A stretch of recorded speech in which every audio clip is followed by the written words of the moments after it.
Lagyan natin. Ayan. Liver spread. Kalahati lang ilalagay natin kasi ito ay kalahating kilo lang. Hindi naman po pwedeng napakarami nang ilalagay natin sa sahog. Hindi, kukunti naman yung baboy. Magiging lahat ng sobra hindi masarap. Baka akala ng iba, ang unti naman ng sahog. Ganito. Kasi hindi nakikita ko kasi sa iba, tandamakmak ang sahog. Nawawala na yung lasa. Ayan, paano lang natin yung sabaw. Pauntiin pa natin ng konti. Pero malambot na siya.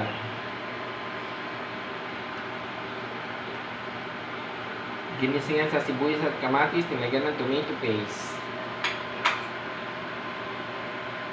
Ay, malambot na. Napakalambot na.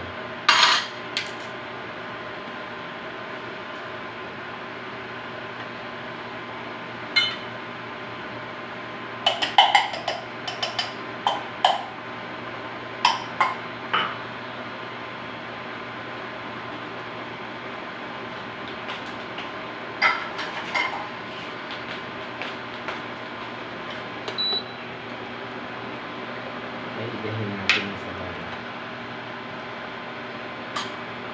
Tataka kayo, maraming sabaw kasi mahilig kami sa sabaw.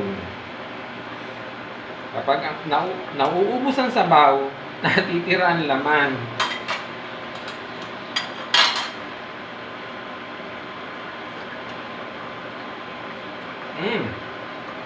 Yeah. Kung ikaw ay may biyanan, makakalimutan mo biyanan mo.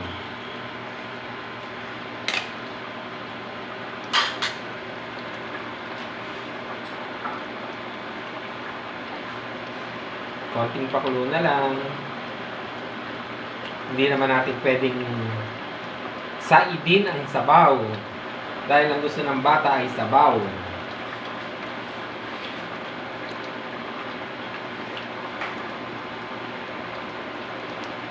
Ang luto ito ay bacham.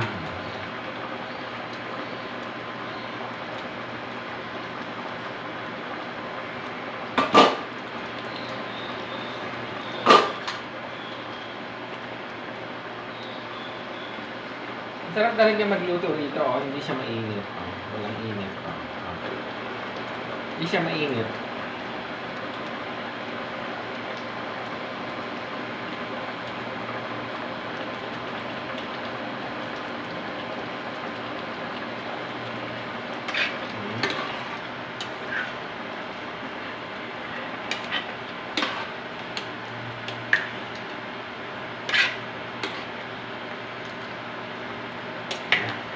Putla.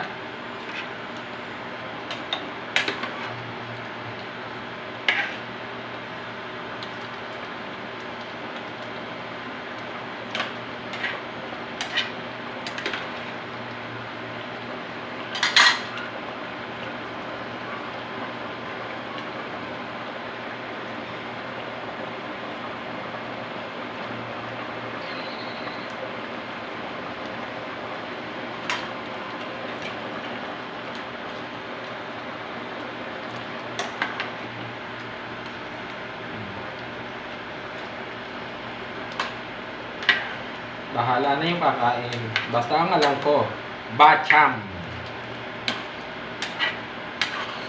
Anong bacham? Chamba. Hindi naman ako cook. Basta alam ko lang yung niluluto ko. Kaya yung mga talagang nagluluto dyan, iba-iba tayo ng pamamaraan ng pagluluto at iba-iba ang talas ng ating dila. Masarap ang luto nila, masarap ang luto ko. Ganun lang.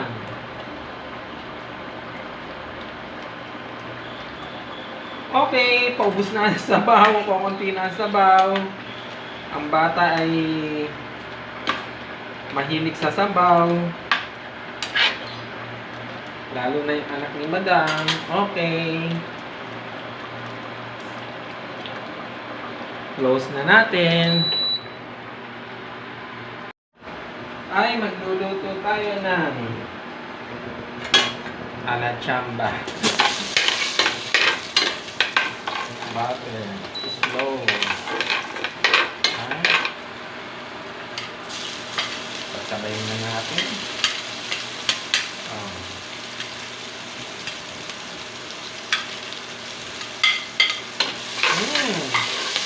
Ang bango. Sabi nila pag mabango daw niluluto mo, hindi ka rin maramot. Pero pag daw hindi mabango, maramot. Kaya ang luto ko, kahit hindi naman masarap, mabango. Siguro napipilitan na lang yung kumakain.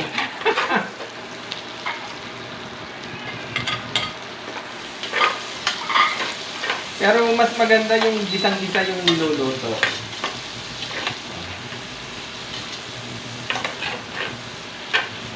Maganda. Gisang-gisa.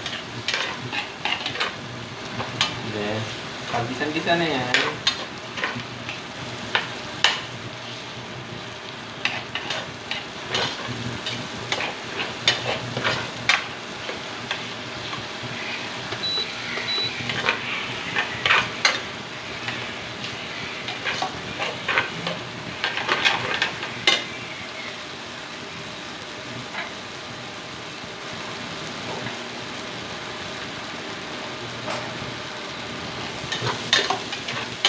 ang iluluto ko ngayon ay alachamba. Hindi ko alam kung minudo o sinarsahan.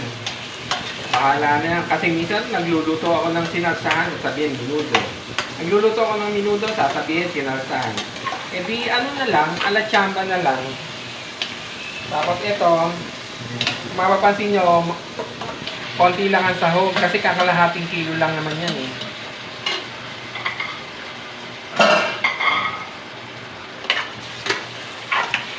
Kailangan sangkutsahin natin magiging.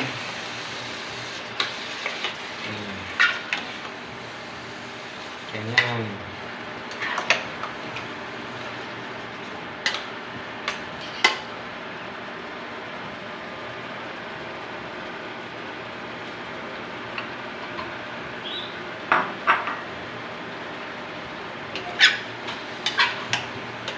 Ayan, nakalabas na yung ano. Nakalabas na yung kanyang sabaw.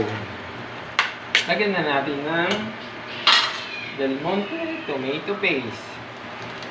Tomato paste ang nilalagay ko para gusto ko kasi mapula.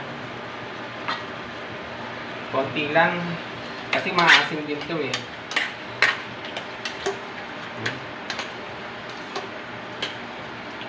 O, lagyan pa natin ng konti. Marami pa to eh. Konti na lang. Kasi baka umasim. Mapapagalitan tayo. May laman pa to. Pwede pa. Sa luto pa.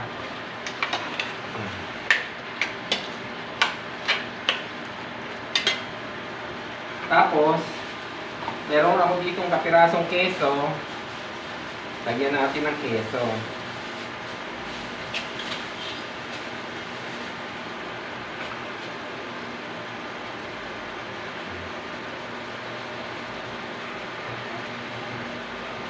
Sa panahon ngayon, kailangan tipid-tipid. Lagyan natin ng cheese. Kailangan na natin silang